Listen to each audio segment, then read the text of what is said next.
ایران سے مذاکرات کا اگلا دور پاکستان میں ہو سکتا ہے۔ امریکی صدر ڈونلڈ ٹرمپ کا نیو یارک پوسٹ کو انٹرویو، کہا مذاکرات کا اگلا دور آئندہ 2 روز میں ہو سکتا ہے۔ ایران سے بات کے لیے پاکستان جانے کا زیادہ امکان ہے۔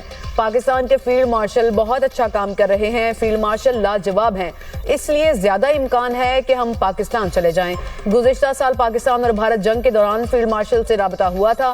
تہران اور واشنگٹن مذاکرات کے نئے دور پر رضامند ہو چکے ہیں۔ اے پی نیوز کے مطابق مذاکرات کے ایک اور دور سے متعلق بات چیت جاری ہے۔ ایران امریکہ مذاکرات کے دوسرے راؤنڈ کے لیے کوششوں میں تیزی، ثالثوں کے رابطے جاری۔ مذاکرات کا اگلا دور چند روز میں ہو سکتا ہے۔ امریکی اخبار نیو یارک ٹائمز کے مطابق بات چیت سے اندیا ملتا ہے کہ امن معاہدے کی جانب اب بھی کوئی پیش رفت متوقع ہے۔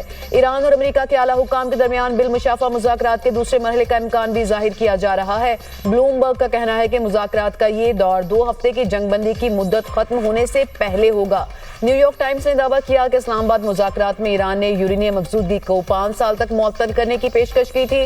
امریکہ نے تجویز مسترد کرتے ہوئے 20 سال کی معطلی پر اصرار کیا۔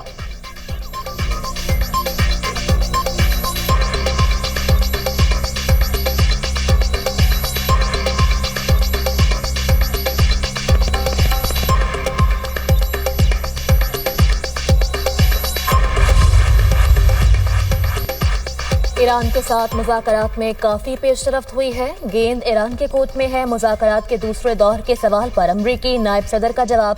جے ڈی وینس نے فاکس نیوز سے گفتگو میں کہا، امید ہے ایران اپنے ہارمز کھولنے کے لیے پیش رفت کرے گا۔ تہران کو جوہری ہتھیار حاصل کرنے کی کوشش نہیں کرنی چاہیے۔ یورینیم افزودگی کی صلاحیت مکمل ختم کرنا ہوگی۔ ہم نے اپنی ریڈ لائن واضح کر دی۔ ایران کو لچک دکھاتے ہوئے امریکہ کے اہم مطالبات کو تسلیم کرنا ہوگا۔ ایران دنیا کے خلاف اقتصادی دہشت گردی میں ملوث ہے۔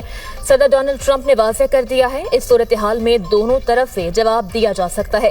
ایران معاشی دباؤ کی حکمت عملی اپناتا ہے تو امریکہ بھی اس اصول پر عمل کرے گا کہ کوئی ایرانی جہاز باہر نہ جا سکے۔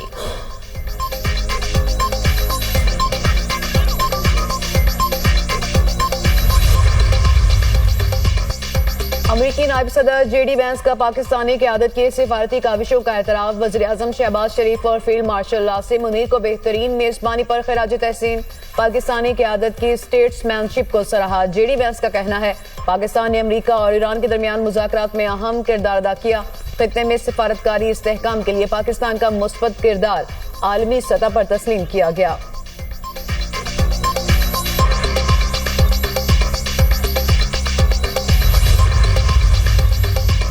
پاکستان کا ایران امریکہ تنازع کے خاتمے کے لیے کوششیں جاری رکھنے کا عزم۔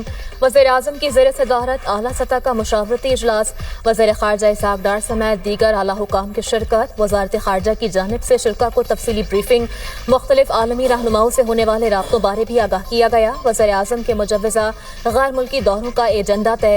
سعودی عرب، ترکی اور قطر کے ساتھ پاکستان کے موجودہ تعلقات پر اطمینان کا اظہار۔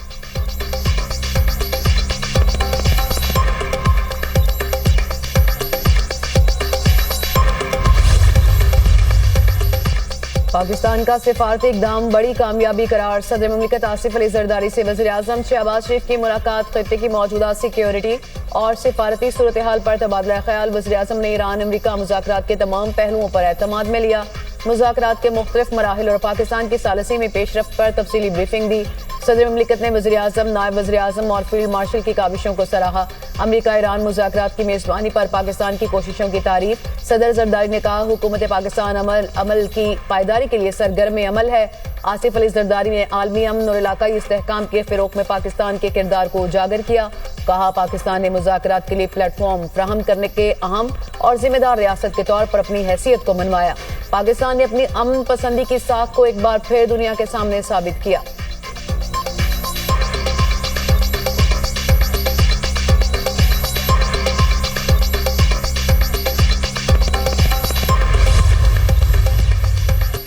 امریکہ کے زیادہ مطالبات کی وجہ سے ڈیل تک نہ پہنچ سکے۔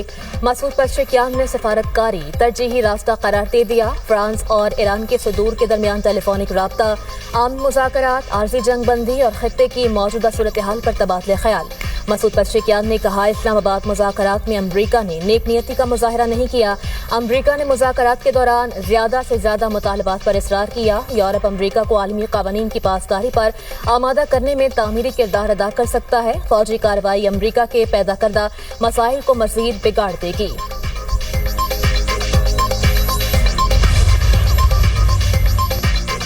قطر کا پاکستان کے ثالثی کردار پر مکمل اعتماد کا اظہار. کسی نئے ثالث کی ضرورت نہیں. قطر کا دیگر ممالک کے ساتھ مل کر متحدہ علاقائی موقف اپنانے پر زور. قطر نے ایران کے ساتھ کسی بھی خفیہ معاہدے یا ڈیل کے دعووں کو مسترد کر دیا. ترجمان قطری وزارت خارجہ کا کہنا ہے کہ ایران سے متعلق تمام تر دعوے بے بنیاد ہیں. کوئی سمجھوتا نہیں ہوا. قطر پر ایرانی حملے پوری جنگ کے دوران جاری رہے. کسی بھی فریق کے ساتھ انفرادی ڈیل کی بجائے اجتماعی امن کے حامی ہیں. حالیہ جنگ بندی کا مقصد خطے میں استحکام لانا ہے.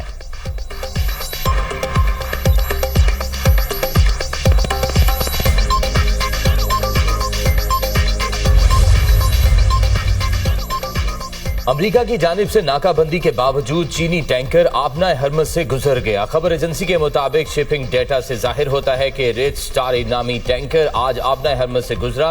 یہ امریکی ناکہ بندی کے بعد خلیج سے نکلنے والا پہلا ٹینکر ہے. بین الاقوامی ٹریکنگ اداروں میرین ٹریفک اور کیپٹن نے جہاز کے گزرنے کی تصدیق کی. امریکہ ٹینکر اور اس کی مالک کمپنی پر ایران سے کاروبار کے الزام میں پہلے ہی پابندیاں عائد کر چکا ہے.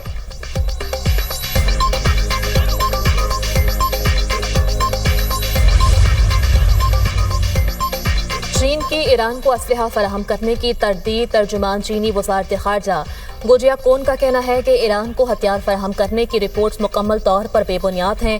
موجودہ صورتحال انتہائی نازک مرحلے میں داخل ہو چکی. مشرق وسطی میں امن کی بحالی کے لیے کوششیں جاری رکھیں گے.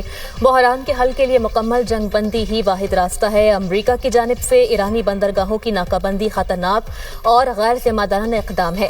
امریکی فوج کی موجودگی میں اضافہ خطے میں کشیدگی کو بڑھا دے گا.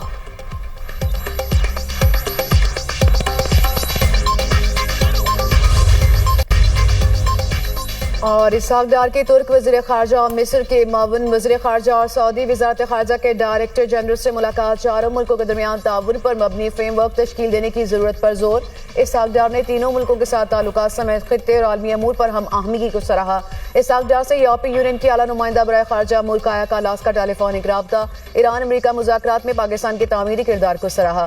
فری کینیڈا تنازع کے حل کے لیے سفارتکاری پر زور. اسحاق ڈار اور کینیڈا کی وزیر خارجہ انیتا آنند کے درمیان بھی ٹیلی فونک رابطہ. امریکہ ایران مذاکرات سمیت حالیہ پیش رفت پر تبادلہ خیال. کینیڈین وزیر خارجہ نے اسلام آباد ٹاکس میں پاکستان کے کردار کو سراہا. اسحاق ڈار کو رومانیہ کے وزیر خارجہ کا بھی ٹیلی فون. امریکہ ایران مذاکرات میں سہولت کاری پر پاکستان کے کردار کی تعریف. تنازعات کے پرامن حل کے لیے مسلسل مذاکرات اور سفارتکاری کی اہمیت پر اتفاق.